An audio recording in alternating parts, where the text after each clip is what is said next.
मतदार याद्यांमधील बोगस नावं, दुबार मतदारांना हटवा यासाठी विरोधकांनी रान उठवलंय. मोर्चे काढले, निवडणूक आयोगाला पत्र पाठवलं. मतदार याद्यांमधील दुबार नावं हटवूनच निवडणुका घ्या अशी मागणी लावून धरलेली असताना आता सत्ताधारी भाजपकडून वोट जिहादचा मुद्दा उचलण्यात आलाय. आशिष शेलारांनी केलेल्या आरोपांची री मुंबई भाजपचे अध्यक्ष अमित साटम यांनी ओढली. महाराष्ट्रातील 5 मतदारसंघांमध्ये वोट जिहाद झाल्याचा गंभीर आरोप केल्यानं राजकीय वातावरण चांगलंच तापलंय. त्यांच्या या आरोपांना राष्ट्रवादी शरद पवार पक्ष आणि मनसेकडून जोरदार प्रत्युत्तर देण्यात आलंय. निवडणूक जिंकण्यासाठी भाजप धर्माचं कारण वापरत असल्याची टीका विरोधकांनी केली आहे.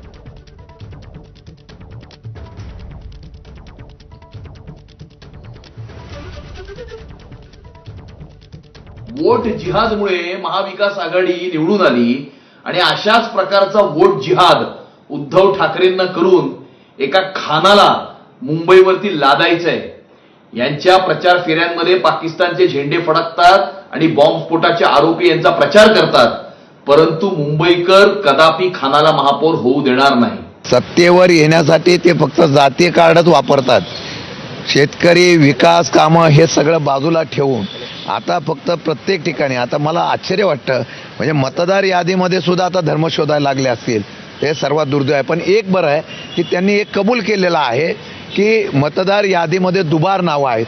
याचा अर्थ ते सुद्धा मान्य करतायत. मग आमचं तेच म्हणणं आहे, आम्ही फक्त धर्माला नाव दिलेलं नाही. आशिष शेलारांना कोणी विचारत नाही. त्यांचं मुंबई अध्यक्षपद सुद्धा गेलंय. त्या MCA मध्ये सुद्धा त्यांना कोण विचारत नाही.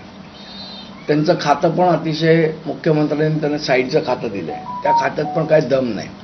या सगळ्यामुळे आशिष शेलार वैफल्यग्रस्त झालेत आणि चर्चेत येण्यासाठी अशा प्रकारे काहीतरी करतात. सगळेजण याच्यामध्ये दुबार मतदार या विषयावर बोलत आहेत.